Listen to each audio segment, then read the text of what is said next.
అది ఓకే. అక్కడ వాళ్ళు రెడ్ బుక్ పాలన జరుగుతుంది. ఈ దౌర్భాగ్యం కూటమి ప్రభుత్వం దౌర్భాగ్య పాలన చేస్తుంది. హ్మ్. ఇప్పుడు ఆ కంప్లెయింట్ ఇచ్చిన వాడు మొన్న కోర్టులో వాపస్ తీసుకున్నాడు. హ్మ్. ఏది మ్యాజిస్ట్రేట్ ముందు. హ్మ్. నాకు దీనికి సంబంధం లేదు. నన్ను బలవంతంగా సాక్ష్యం కోసం పిలిచి సంతకం పెట్టించుకున్నారు. తీరా హ్మ్. చూస్తే దాంట్లో ఏమేమో రాశారు. హ్మ్. నాకు సంబంధం లేదు. నేను వాపస్ తీసుకుంటాను కంప్లెయింట్ అని అతను కోర్టులో మ్యాజిస్ట్రేట్ ముందు చెప్పాడు. హ్మ్. వీళ్ళకి దిమ్మ తిరిగిపోయింది. ఇన్నాళ్ళు మనం చెప్పిన అబద్ధం బయట పడిపోతుందని ఇప్పుడు ఏం చేశారు? ఆ వాపస్ తీసుకున్న అతని యొక్క తమ్ముడిని ట్రాప్ చేసి, హ్మ్. తమ్ముడు ద్వారా కొత్త కంప్లెయింట్ ఇప్పించి అరెస్ట్ చేశారు. హ్మ్. అరెస్ట్ చేస్తానికి ఇది ఒక దుర్మార్గ పాలన, ఒక దౌర్భాగ్య పరిపాలన, హ్మ్. ఒక అబద్ధాల పరిపాలన, ఒక రెడ్ బుక్ అని పుచ్చుకొని పెట్టేయకపోతున్నారు. శాశ్వతం అనుకుంటున్నారు. ఈ వ ఈ ఒకటా, రెండా అబద్ధాల మీద అధికారంలోకి వచ్చారు.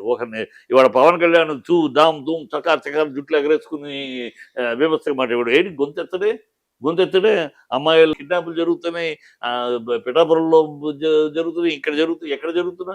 ఏమి నోరు ఇప్పుడే 32,000 అమ్మాయిలు మిస్ అయిపోయారు. నా రక్తం ఉడికిపోతుంది అన్నాడు. అది పచ్చి అబద్ధం అని పార్లమెంట్‌లో చెప్పారు. అది అబద్ధం. 32,000 మంది మిస్ అవ్వడం లేనే లేదు అని పచ్చి అబద్ధం. అది ఎలక్షన్ కోసం వాడిందని ఎవరో కాదు బండి సంజయ్, మిత్రపక్షమైన బండి సంజయ్ బీజేపీ నాయకుడే చెప్పాడు. పార్లమెంట్‌లో క్షమాపణ కూడా చెప్పడే. ఇయన్నీ పచ్చి అబద్ధాలతోటి అధికారంలోకి వచ్చారు. పచ్చి డ్రామాలతోటి అధికారంలోకి వచ్చారు.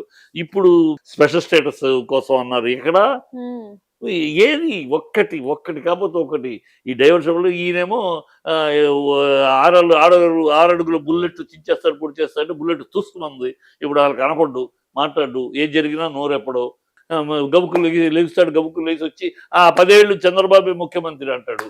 ఇంకో 10 రోజుల తర్వాత మళ్ళీ మేలుకొని నేను సనాతన అంటాడు. ఒకప్పుడు మళ్ళీ నేను క్రిస్టియన్ అంటాడు. ఏం మాట్లాడతాడో తెలీదు. ఆయన అట్లాగు. ఈ చంద్రబాబేమో కేవలం ప్రజలను మభ్యపెట్టడానికి ఎంత మభ్యపెట్టాలి, ఎలా మభ్యపెట్టాలి, మన చెప్పిన అబద్ధాలని ప్రజలు గుర్తుంచుకోకుండా ఏం చేయాలి, డైవర్షన్ పాలిటిక్స్ ఆయన చేస్తా ఉంటాడు. ఈ మధ్యలో లోకేష్ ఒక రెడ్ బుక్, ఎర్ర బుక్ అని చెప్పి కూర్చున్నాడు. ఇది పాలన. వీళ్ళు కక్ష సాధింపు తప్పితే ప్రజలను డైవర్ట్ చేయడానికి ప్రజలు ఎక్కడికెళ్ళినా తెలుగుదేశాన్ని నిలదీస్తున్నారు. ఈ కూటమిని నిలదీస్తున్నారు. పవన్ కళ్యాణ్ నిలదీస్తున్నారు. ఏది మీరు మీకు మీకు మీకు నీకు ఎంతమంది ఉంటారు 15,000 ఎక్కడా? 18 ఏళ్ళు దాటిన వాళ్ళకి 1,500 ఎక్కడా? ఉద్యోగం లేని వాళ్ళకి రైతులు రుణమాఫీ ఎక్కడా? ఎక్కడికెళ్ళినా అక్కడ అడుగుతున్నారు. ఇయన్నీ బస్ అన్నారు ఎక్కడ? గ్యాస్ అన్నారు ఎక్కడ? అన్ని పచ్చి అబద్ధాలు మాట్లాడి వచ్చారు. ఎక్కడికెళ్తే అక్కడ నిలదీస్తున్నారు. ఈ నిలదీతని ప్రజల యొక్క ఆగ్రహాన్ని నుంచి తప్పించుకోవడానికి ఇక వాడిని అరెస్ట్ చేస్తున్నాం, వీళ్ళని అరెస్ట్ చేస్తున్నాం, అది చేస్తున్నాం అని దౌర్భాగ్యపు డ్రామా తప్పితే ఏంటి అరెస్ట్ చేసేది? అరెస్ట్ చేసి ఏం చేస్తారు? ఏం చేస్తారు? ఎంతమందిని అరెస్ట్ చేస్తారు? ఇప్పటికే చాలా చేస్తున్నారు.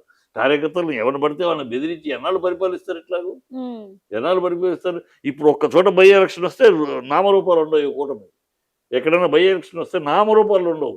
అంత ఆగ్రహంతోటి ఉన్నారు ప్రజలు. ఎంత అబద్ధాలు వీళ్ళు నమ్మాము. నమ్మాము. ఈ అబద్ధాలు నమ్మి మోసపోయామని ప్రజలు శాపనార్థాలు పెడుతున్నారు. అక్కడి నుంచి తప్పించుకోవడానికి ఈ డైవర్షన్ పాలిటిక్స్ తప్పితే ఇది ఎంత ఒక దౌర్భాగ్య పరిపాలన, దుర్మార్గ పరిపాలన, దుష్టభూయిష్టమైన పరిపాలన, అబద్ధాల ఆరబోత పరిపాలన, అసహ్యమైన, జుగుప్సాకరమైన, నికృష్ట భ్రష్ట పరిపాలన జరుగుతుంది ఆంధ్ర రాష్ట్రంలో ఈ హ్మ్. కూటమి ప్రభుత్వంలో. హ్మ్. సార్ ఇంకోటొచ్చేసి మరి టీడీపీ నేత బొద్ద వెంకన్న గారు అంటున్నారు. వీళ్ళు చేసిన పాపం అనేది పండింది. అందుకనే వీళ్ళు జైలుకెళ్లారు. తిరిగి బయటికి రారు. ఒకవేళ బయటకొస్తే అందరికీ హానికరము. అయితే వీళ్ళతో పాటు ఇంకా వెళ్ళాల్సిన వాళ్ళున్నారు అంటూ కొంతమంది పేర్లు కూడా వెల్లడించారు.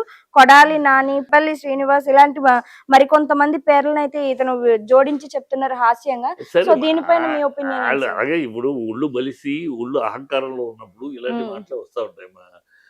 అహంకారంలో ఉన్నారాళ్ళు. ఏదో కూటమి ఒకళ్ళ లెక్కలు మే ఒకళ్ళ ఒకళ్ళ కాళ్ళు ఒకళ్ళు పట్టుకొని, ఒకళ్ళ చేతులు ఒకళ్ళు పట్టుకొని ఏదో మొత్తానికి అధికారం వచ్చేసారు. హ్మ్. ఒంటరిగా నుంచుంటే వీళ్ళు అడ్రస్ లేకుండా పోయేవారు. హ్మ్. ఏదో కలిసి కొట్టుకుని ఆళ్ళ కాళ్ళు, వీళ్ళ కాళ్ళు ఒకళ్ళ కాళ్ళు ఒకళ్ళు పట్టుకున్నారు. ఒకళ్ళ కాళ్ళు ఒకళ్ళు పిసుక్కున్నారు. మొత్తానికి వచ్చేసారు హ్మ్. అధికారంలోకి. ఆ అహంకారం ఏదో ప్రజలు కోరుకుంటే రాలా. కాంబినేషన్‌లో ఒక లెక్కలో మీరొచ్చారంతే. హ్మ్. అది తెలుసుకోకుండా ఏదో చించేసాం, పొడిచేసాం అనుకుంటున్నారు.